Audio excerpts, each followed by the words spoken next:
নাৰায়ণপুৰ উচ্চতৰ মাধ্যমিক বিদ্যালয়ৰ অসমীয়া বিভাগৰ বিষয় শিক্ষক এগৰাকী সুবক্তা আমাৰ মাজত উপস্থিত আছে অনন্ত কুমাৰ গগৈ।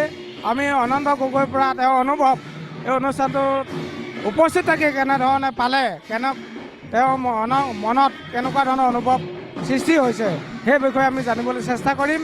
তেওঁৰ ওচৰলৈকে আমি গৈছোঁ। আপোনাৰ পৰা জানিব বিচাৰিছোঁ আজি অনুষ্ঠানটোত থাকি আপোনাৰ কেনেকুৱা লাগিল? সমগ্ৰ মেৰমুখ অঞ্চলৰ ভিতৰতে এক ঐতিহ্যমণ্ডিত বিদ্যালয় হিচাপে পৰিচিত, বিশেষকৈ তিনিটা আহঁতগুৰি উচ্চ মাধ্যমিক বিদ্যালয় আজি ২৭তম বাৰ্ষিক অধিৱেশন অভিভাৱক সন্মিলন আৰু বঁটা বিতৰণী সভাত এই সভাজনে নিজে নিৰ্দিষ্ট বক্তা হিচাপে উপস্থিত যথেষ্ট পুলকিত হ'লোঁ। বিদ্যালয়খনৰ শৈক্ষিক পৰম্পৰাৰ লগতে যি আধ্যাত্মিক পৰম্পৰা আছে, বিভিন্ন ভাষা ভাষী বিভিন্ন জাতি জনগোষ্ঠীৰ ছাত্ৰ ছাত্ৰীসকলে ইয়াত নিৰপেক্ষতাৰে ইয়াত অধ্যয়ন কৰি যি এক আদৰ্শ দেখুৱাইছে। আৰু এই বিদ্যালয়খনৰ প্ৰধান শিক্ষক বিশেষকৈ ৰমেন্দ্ৰ ছাৰে কৃতি শিক্ষকৰ বিশেষকৈ শিক্ষক ৰত্ন বঁটা লাভ কৰি সমগ্ৰ অঞ্চলৰ লগতে বিদ্যালয়খনলৈ গৌৰৱ কঢ়িয়াই আনিছে।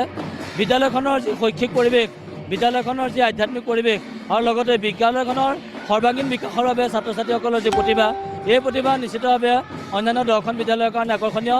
মই ভাবোঁ বিদ্যালয়খনৰ এই আদৰ্শৰ জৰিয়তে অনাগত দিনত ছাত্ৰ ছাত্ৰীসকলে তেওঁলোকৰ শৈক্ষিক প্ৰতিভাৰে আদৰ্শনে আগুৱাই যাওক আৰু এই বিদ্যালয়খনৰ মই সৰ্বস্তৰ উত্তৰোত্তৰ কামনা কৰিলোঁ।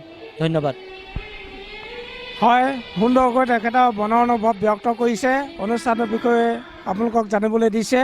আমি